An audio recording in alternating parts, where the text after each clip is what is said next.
Hello guys, and welcome to another Era of Chaos video. Guys, today we're talking about Underworld Recollections, one of the best events in Era of Chaos, and we are basically touching on a few subjects here. The first thing is that when you go to the altar, you have to select a hero, and you shouldn't be really hesitant to decide. The best hero for this event is the fire hero.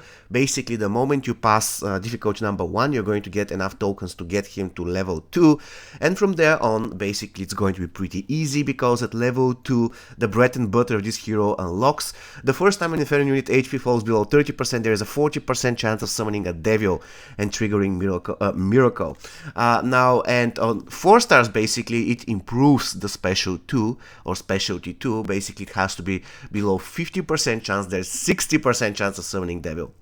So, this is all you require. The name of the game is Destroying Your Inferno Squad. Yeah, that's right. All you have to do is to get some Inferno units from the market and to get one specific spell, which is paramount if you want to successfully complete everything, and that spell is Death Ripple.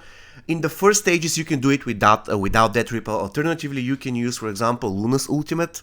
And Luna's Ultimate is pretty good in the first stages because it deals massive amounts of damage. But if you want to be pretty, let's say, successful in the late stages, then you need a Death Ripple. Once again, Land of Fire is the name of Luna Ultimate. In the first 2 stages, you can also use a very good non-Inferno unit, such as, for example, the Ragnan Archer. But for any stage past level 5, I just recommend you to buy Death Ripple and any Inferno units. Even the epics are not really, the artifacts, they're not really worth. Now, there's another thing that I have to talk about, and this is the fact that this stage is booked after a specific area. Currently, you're seeing me fighting a battle, the last boss, stage 3 of level 9, I think, and I'm basically dead. All my units are dead, so I'm trying to kill this is the Judicator, whatever it is. Yeah, and finally the Judicator falls to the Death Ripple, and what happens is I'm dead. But now, thanks to this bug, look at this, thanks to this bug, I cannot defeat the boss. The boss is dead. I am dead, so we cannot. I need one unit that to be alive, but I don't have it. And now what do? And I will try to get to a place that will give me some kind of a coins or whatever the currency is. And with that coins, I will buy unit. Any unit, it doesn't matter, so that I can defeat the boss. Be aware of this particular bug, guys, because it is really annoying. Finally, I'm going to find 20 of this particular currency. I'm going to buy a zombie, and with the zombie I will defeat the nothing that the boss have to offer me. Now let's jump straight into level number 10. What I'm doing, the one thing that I didn't research is what happens if you skip the fights, because I just skipped the fights and was going to for the bosses. Currently, you can buy epics, the highest level, but it's not really worth, because the most damage is done by the Death Ripple, and I was extremely lucky pulling the Death Ripple for my second attempt, and from here on, all I need to do is to buy Inferno units. I don't need anything else. Unfortunately, I skipped the Demon here. I'm going to buy the Pit Fiend, and so on and so forth. Very unfortunate will be if you are, let's say, let's go this way, if you are blocked by some question marks, and those question marks involves battle before you can go to the shop. That would be really unfortunate, and it can happen from time to time, sadly. Now, after you bought everything, what you're going to do is, currently I'm blocked. This is the reason why I'm starting this fight, and you will see that because of this fight I'll be losing a lot of health and a lot of units. But after the fight is done, I'm going straight to the boss. Actually, this particular case, it's level 1, floor 1, so it's not really that difficult. I'm sorry. I was having in mind the next level, stage 2.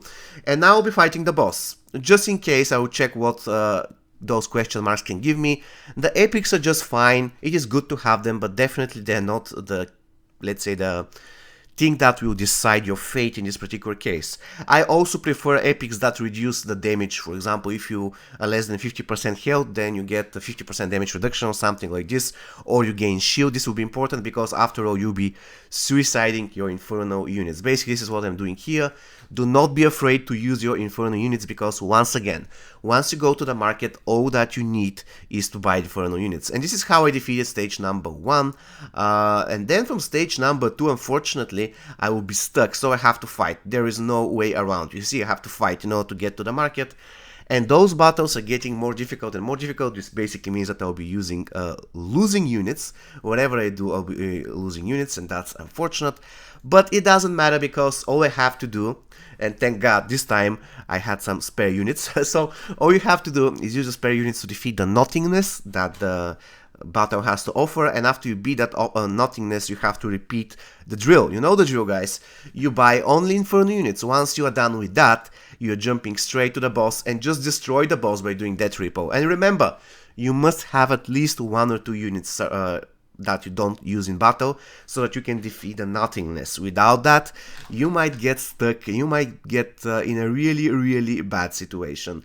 Anyways, after you defeat the boss of battle of stage 2, you go to stage 3 and you repeat the process. You buy only Inferno units, and at the end of the day you go straight to the boss. And I will just fast forward to my boss battle with the boss at floor 3, because it doesn't really matter. The only boss that I tried and this strategy didn't work was a boss with Fortress that included White Tiger. So he was cloning all the way, and I couldn't defeat him with the Death Repo strategy. Everything else dies to Death Repo. So if you are facing the boss with the White Tiger, then it will be a little bit tricky. What I did is, when I faced him, I had no, let's say, I had nothing left. I had no coins left to do anything, so I said to myself, whatever, I just restarted the stage, and the next time it wasn't that boss, it was somebody else, so I defeated him easily.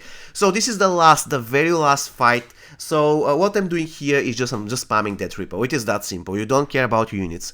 Your units are going to die. You have to make peace with yourself that it's going to happen. There is no way that they will survive, but you don't care, because the devils that will be spawning will stay alive, and the Death Reaper will be massively destroying your enemies. They cannot do anything.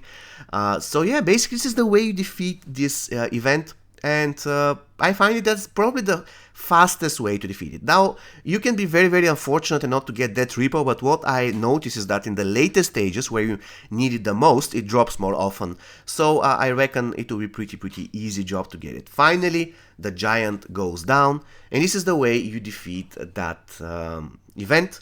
When it comes to the shop, of course, you have to go for the commander first, commander tokens, then for the mithril, and everything else has a lower priority. Alright guys, this is going to be all from me for today. See you next time. Take care.